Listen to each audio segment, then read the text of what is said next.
You are listening to Keystone's Stock Talk Podcast, episode 134.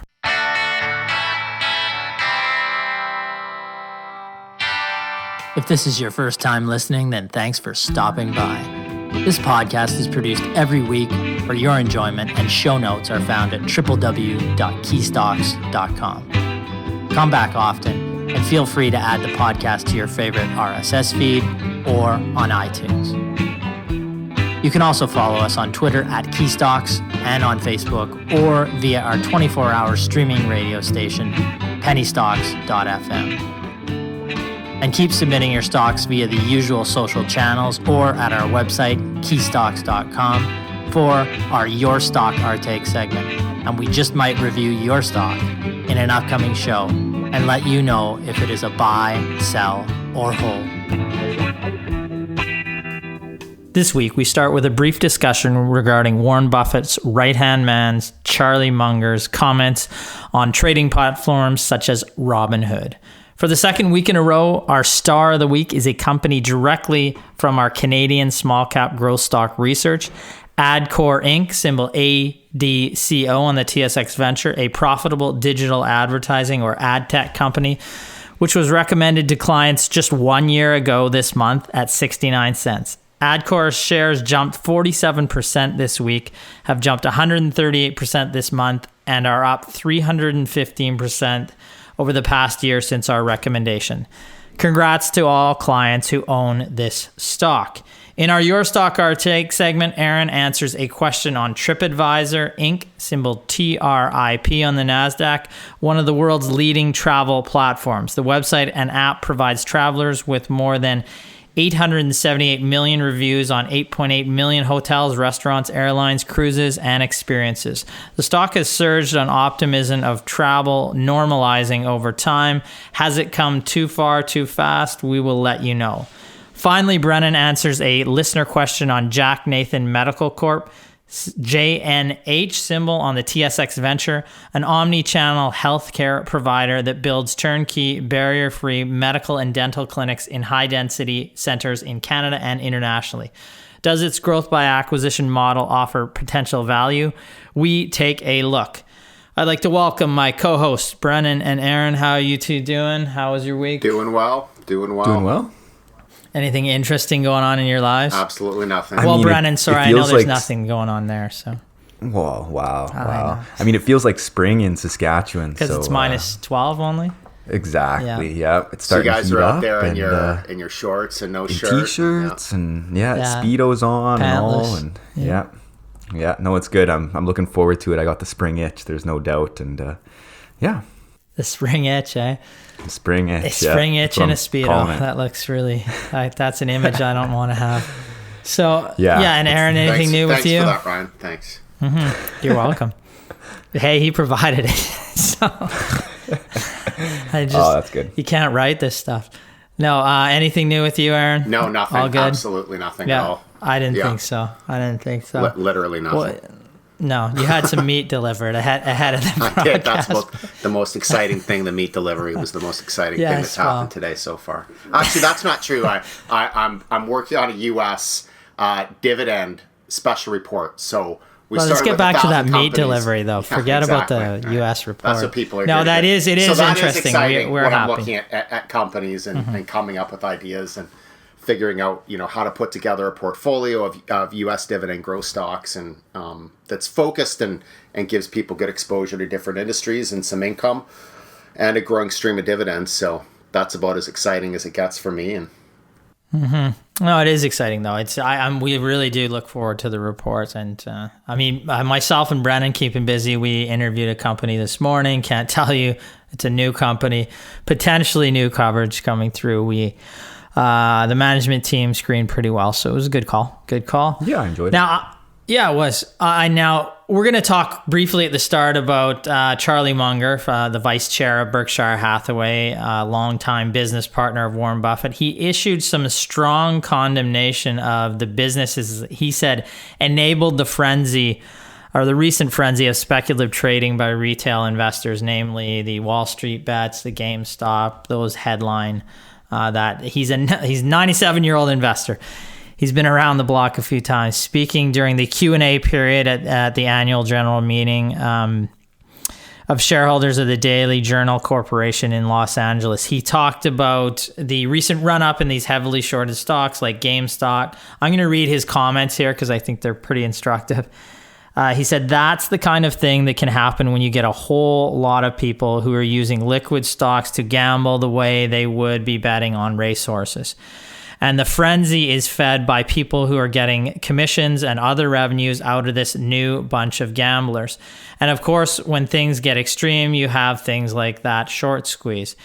It's not generally noticed by the public, but clearinghouses clear all these trades, he said. And when you get as crazy as they were in this event you're talking about, there are threats of clearinghouses failure. So it gets very dangerous, he said.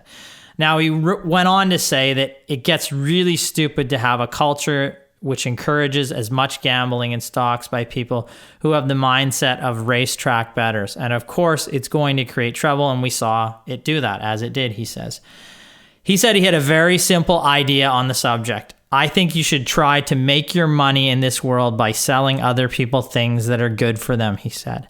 And if you are selling them gambling services where you rake profits off the top, like many of these new brokers who specialize in luring gamblers in, I think it's a dirty way to make money, and I think that we're crazy to allow it. So now I'm going to give my quick thoughts on that, then I'll let you guys talk as well. A little bit. You can talk a little. I won't let you talk that much, though. But my take on trading apps generally, now the access for everyone that platforms such as Robinhood provide is great in theory. But for them to make money, they need transaction volume, essentially. To the upside or the downside, it does not matter, just volume. Now, however well-intended these platforms may have been or are, ultimately, they make more money the higher the trading volumes. It becomes trading. And today, these apps producing digital confetti and shiny emojis on each buy and sell, it is more akin to gambling. This is not good for investing in the new investors that enter the market over the long term. Now, there are countless studies. We've went over them many times on this show on trading as a strategy to make money for the average investor. It simply does not work. Full stop, over the long term. If these apps promote trading, which is what many of them do, and trading has been proven to be an incredibly difficult, if not impossible, strategy to make money in the stock market long term, then I agree. It becomes a dirty way to make money. The stock market, if looked at properly, can be a great way to create wealth over the long term. Opening it up to everyone making access simple for everyone is a great idea, but selling them on risky, unprofitable strategies, that defeats the purpose and will destroy their wealth over the long term. What is needed here is education. If you get Robinhood or Wealthsimple, you need to educate yourself on investing versus trading. It is a great deal simpler to invest than you might think. And it's one thing we can help you with. And to segue into, we have some upcoming seminars targeting investing versus trading, really looked at how investing can create wealth over the long term. So we're targeting April 6th and April 13th for those, educating investors on how to build that 15 to 25 stock portfolio, what type of companies to look at, over what period of time to build that portfolio.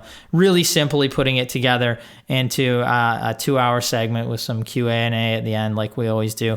We really look forward to doing that. But I'd like your comments, you guys' comments on Charlie Munger's comments on these firms, these new trading-based platforms, essentially.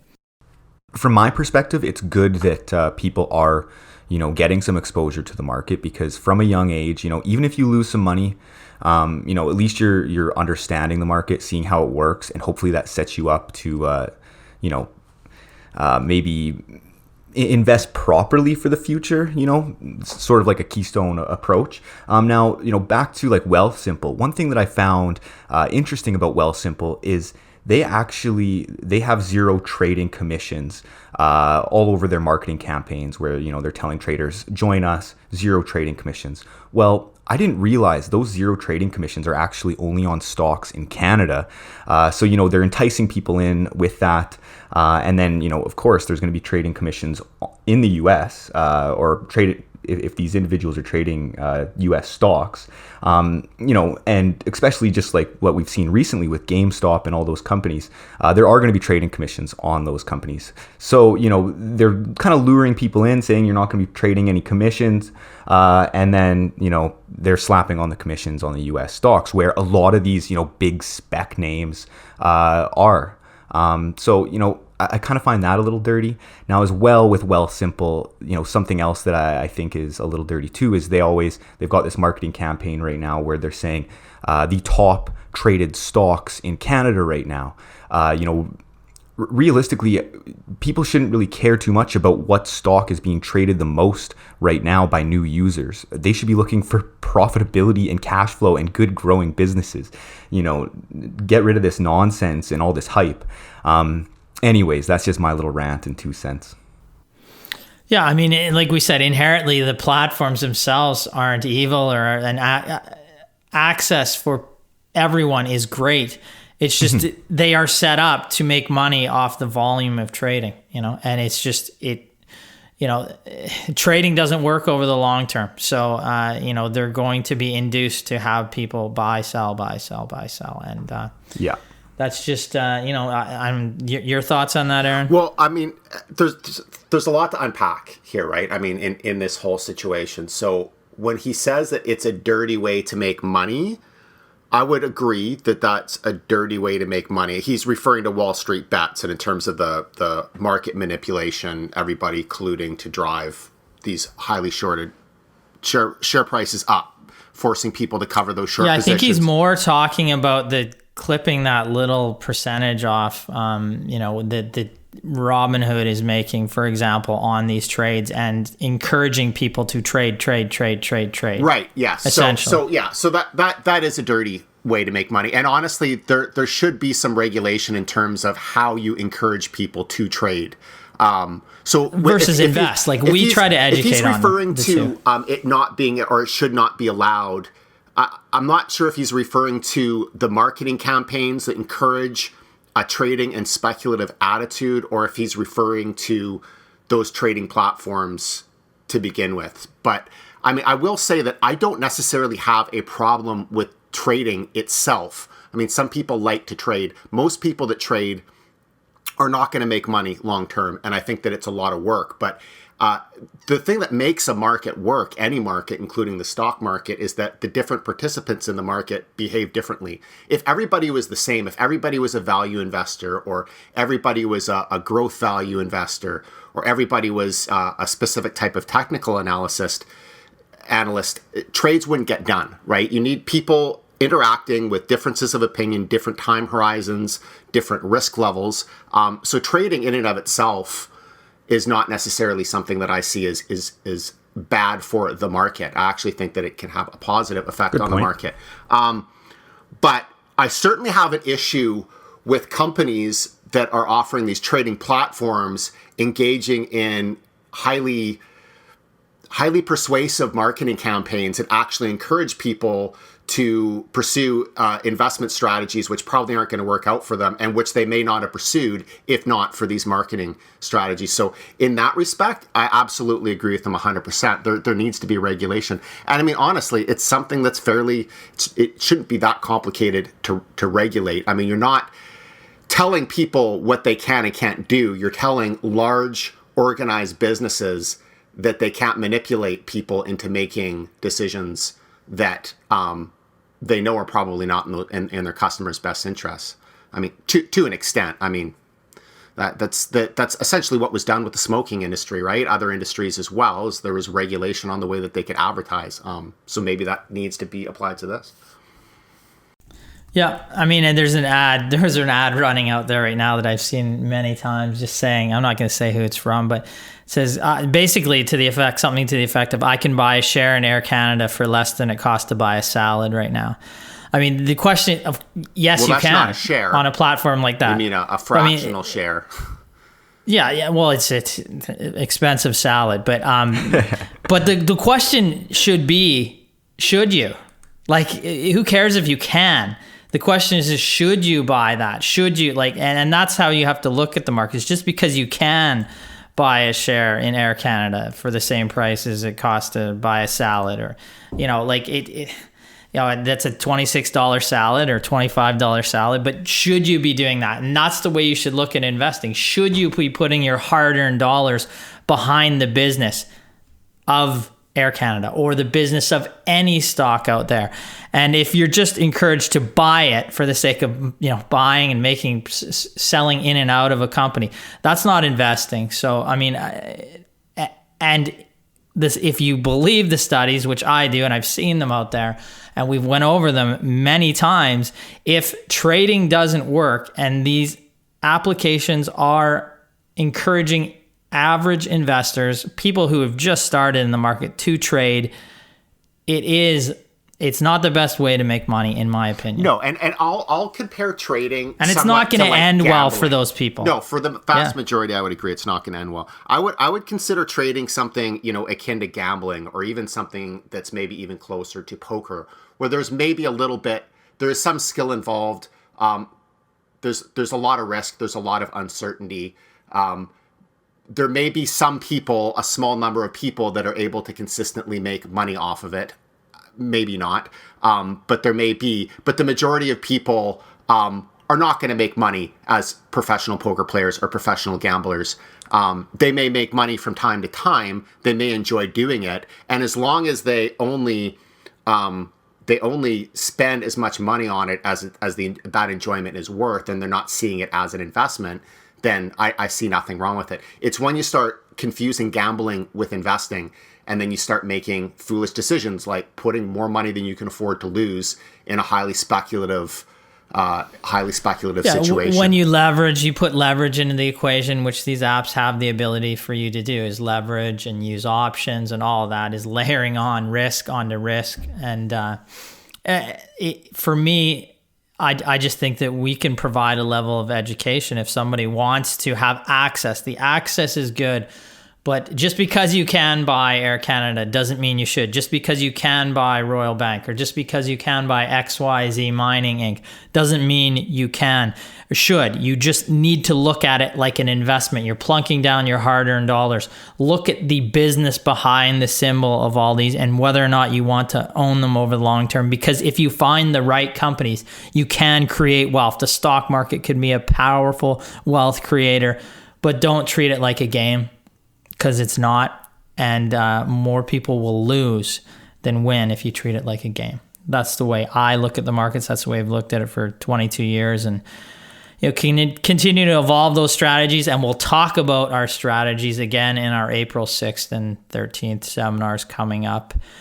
And you'll find more information of those on our site soon, and also just on this podcast, so keep listening. Let's move to our Star of the Week. From our Stars and Dogs segment, it's time for this week's Star. And it does, again, come from our coverage, which is great to see. Adcore Inc., symbol ADCO on the TSX Venture, trading around $2.90, $162 million market cap. Again, firstly, congratulations to all clients who own this stock, which was recommended 1 year ago at 69 cents. Adcore's core shares jumped 47% this week, 138% this month, and 315% over the past year since our recommendation. What does Adcore do? Established in 2006, the company is headquartered in Tel Aviv and provides machine learning powered advertising technologies used by digital agencies and advertisers to leverage digital marketing in an effortless and accessible way with the goal of scaling activity and maximizing ROI. Adcore is a certified Google Premier Partner, Microsoft Partner, Facebook Partner, and TikTok Partner. Some recent news. This week, Adcore announced that it had secured a conditional approval to have its shares now trade on the Toronto Stock Exchange and graduate from the TSX Venture. Now, in November, the company stated that despite the global pandemic, the business was on track to report 15% year-over-year annual growth, which would equate to strong Q4 revenue growth. The rebound for the company that was experienced in Q3 seemed to accelerate into Q4, positioning the company for those record numbers in Q4. Direct clients and e-commerce activities were up dramatically, it seemed, this holiday season as people were driven online, and more advertisers use the online platforms, obviously, than in person or traditional media. Now, we recently updated the stock to clients, and if management executes, there is long-term upside in the stock, but the company's gains, that's what we're really talking about. This week on the TSX and its TSX listing, make it our star of the week. And we reiterate our congratulations to clients who have seen this investment appreciate over 300% in 1 year since our recommendation at 69 cents, just in February of last year. Fantastic. And another thing to note is that when you were talking about what the company did, there are some buzzwords in there too, like machine learning, which is artificial intelligence. People tend to hear about these really exciting themes, and then they want to buy companies that obviously operate in those themes where they think that they're going to benefit from them. But a lot of times they end up buying companies that aren't actually making money doing those things and deploying those technologies. Such a good point. Yeah. And whereas this is an example of a company that is in an exciting theme, using high technology on the cutting edge, so to speak, but at the same time is still an established business generating revenue, generating profitability, growing the revenue, growing the earnings per share, and meeting Keystone's very stringent criteria for investment. And that just goes to show you don't have to buy those highly speculative companies to get exciting returns and even invest in exciting areas of the market. Yeah, and there was a real opportunity in the business, particularly this time last year, is, you had a cash-rich balance sheet, profitable business, and a track record of being profitable. And, at that time, trading at very, low relative valuations. So, and the stock has done probably better than we would expect it over the past year. But, when you add, good little businesses that have good profitability, good earnings, good growth, and a path for growth ahead of them, if that's 15 to 25 stocks in your portfolio that have that, you want some large businesses too that have those same criteria as well, and some dividend payers as the core that have that same criteria and that same profile behind them. 15 to 25, we believe over time, the more you add like that with that profile, your portfolio has that fighting chance to beat the market over the long term. Yeah, exactly. And if I could just add my 2 cents, it's like, all of those factors coming together, those exciting themes that Aaron was saying, the runway for growth, which you were just talking about, Ryan. And then, just a couple of months ago, the stock, I believe, was trading at like a 9 times EV to EBITDA. So, when you combine all of these things, it kind of tells an investor, wow, there might be an opportunity here when a stock is only trading at, such a low EV to EBITDA multiple. Anyways. Yeah, and people ask all the time, they bring up some of our top recommendations and do you know that it's going to turn out like that when you invest the company? Like, how do you know beforehand? Like, what do I look for in a company? It's like, well, you never really, we never invest in a company with an anticipation of getting a 200-300% return in a year. In a year. No, that's not typically what we do. But the profile of the company is what gives us the opportunity to make those returns. So once again, revenue from commercial operations, profitability from continuing operations, growth in revenue, growth in earnings per share, a good balance sheet, a visible pathway to future growth, and a reasonable valuation, or at least not grossly overvalued. And those are the, the more companies you add with that profile, not every company, management won't execute perfectly. The industry will turn against them. So if you have 15 stocks that you buy, anyone who tells you they can have 15 stocks and you're all going to go up in a year, I'd walk out of the room, because that's not possible. And 4 of them will probably not do well for some reason that may be difficult to control. But if the other 11 do reasonably well and 2 or 3 of those do very well, that's what we're trying to do, and pull up your returns over the long term. And that is that is key to the strategy. There's the research, and then which is the primary source of how we try to beat the market over the long term. But then there's the implementing that strategy into that 15 to 25 stock portfolio. And we talk about that all the time. And we'll be talking about that at some upcoming seminars. So hopefully we'll see all of our listeners there. Now we're going to move on. We've got another Your Stock, Our Take segment, a couple companies here. It's time we answer a question on your stock in a little segment we like to call Your Stock, Our Take. Buy, sell, or hold. Aaron's going to start with TripAdvisor. You want to take that one? Certainly. So TripAdvisor Inc., the symbol is TRIP, T-R-I-P. It trades at about $48, $49 per share. It's a $6.5 billion market cap. And TripAdvisor is the world's leading travel platform. The website and app provide travelers with more than 878 million reviews and 8.8 million hotels, restaurants, airlines, cruises, and experiences. In 2019, 60% of revenue was from the hotel, media, and platform segment. So this includes hotel revenue generated through advertising as well as commissions on bookings. The other 29% was from the experiences and dining segment. TripAdvisor is a topical company to discuss right now. Travel companies have been some of the hardest hit through the pandemic, as almost everybody has been staying close to home. But now we may be seeing some light at the end of the tunnel. We have vaccines rolling out with some success, and Johnson & Johnson just recently had their new COVID-19 vaccine approved by the FDA as safe to use. Many people are expecting this summer to be at least an improvement over last year's summer, and certainly the prospects for travel should continue to improve over the next 12 to 18 months. People have been locked in their homes for a year now. They want to travel destinations want tourist dollars.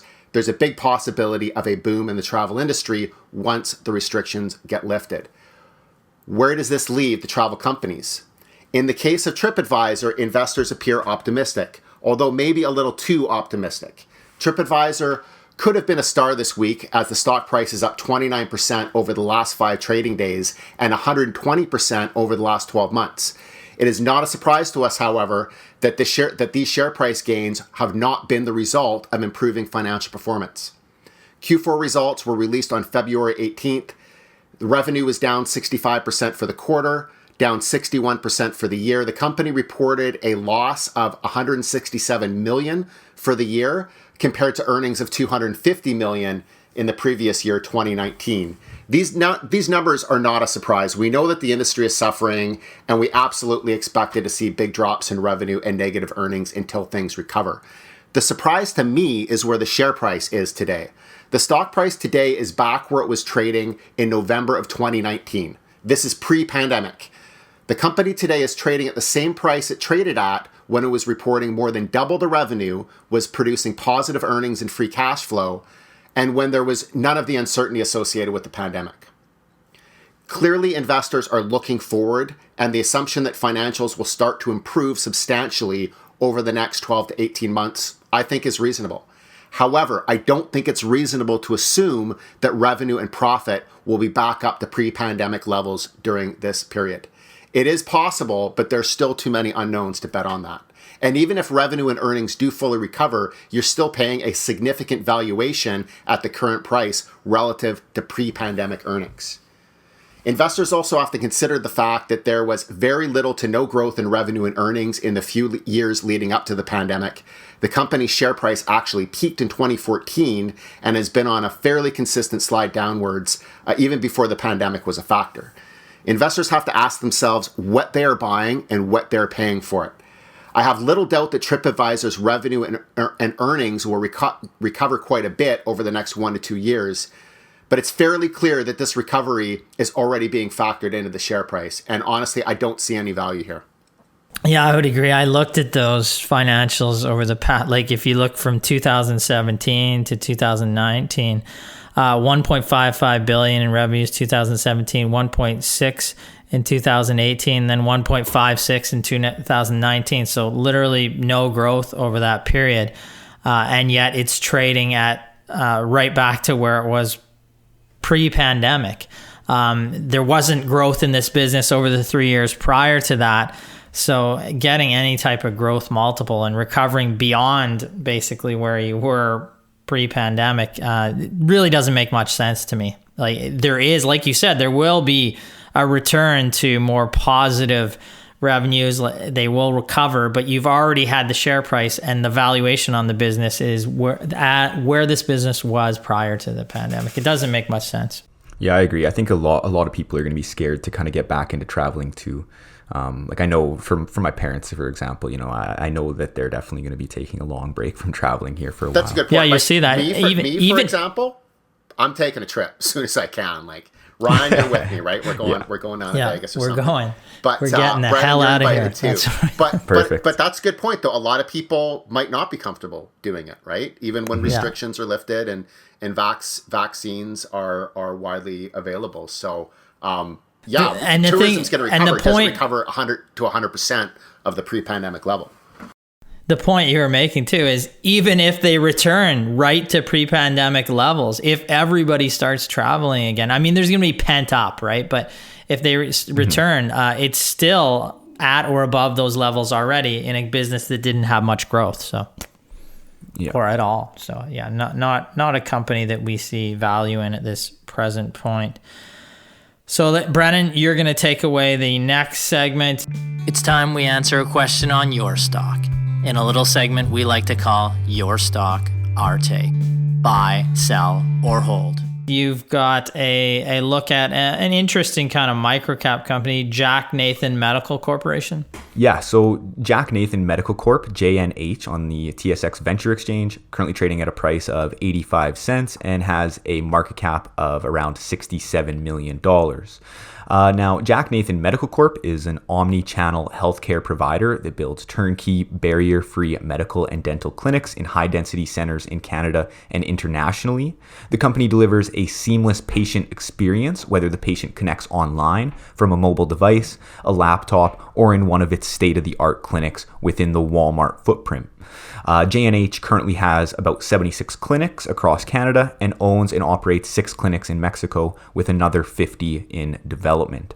Now, a few key points here on the company.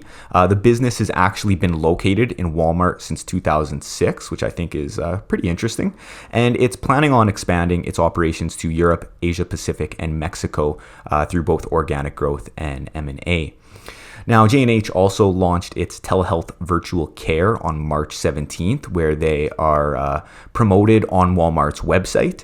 And on May 15th, J&H partnered with Prescribe IT, allowing people to get their prescriptions electronically, which is pretty convenient.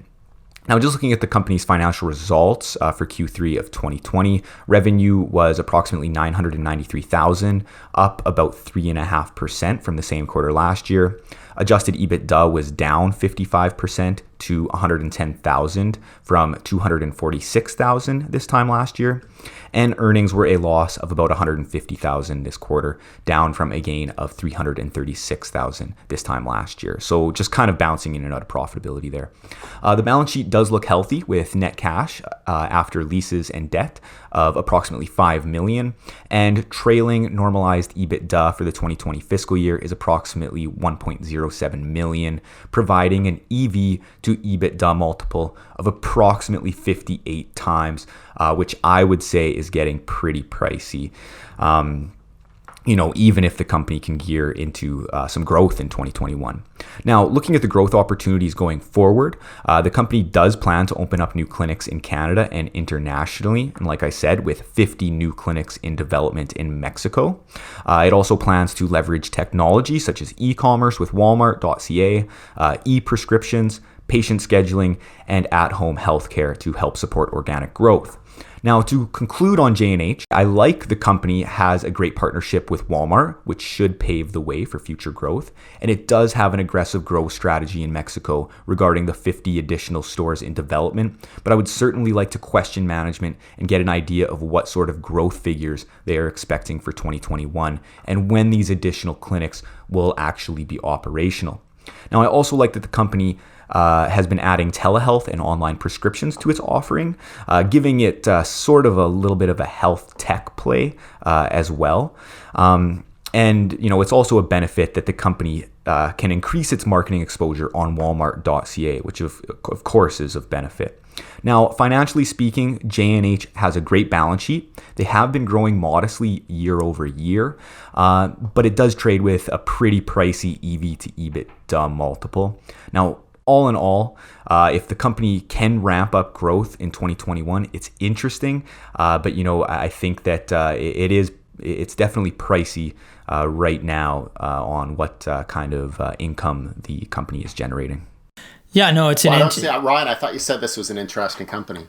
Well, I thought that it was too until I realized that I had a mistake in my analysis previously. Yeah, it was all me. No surprise to anybody, of course. I just thought I would point that out. I think it's an interesting business model.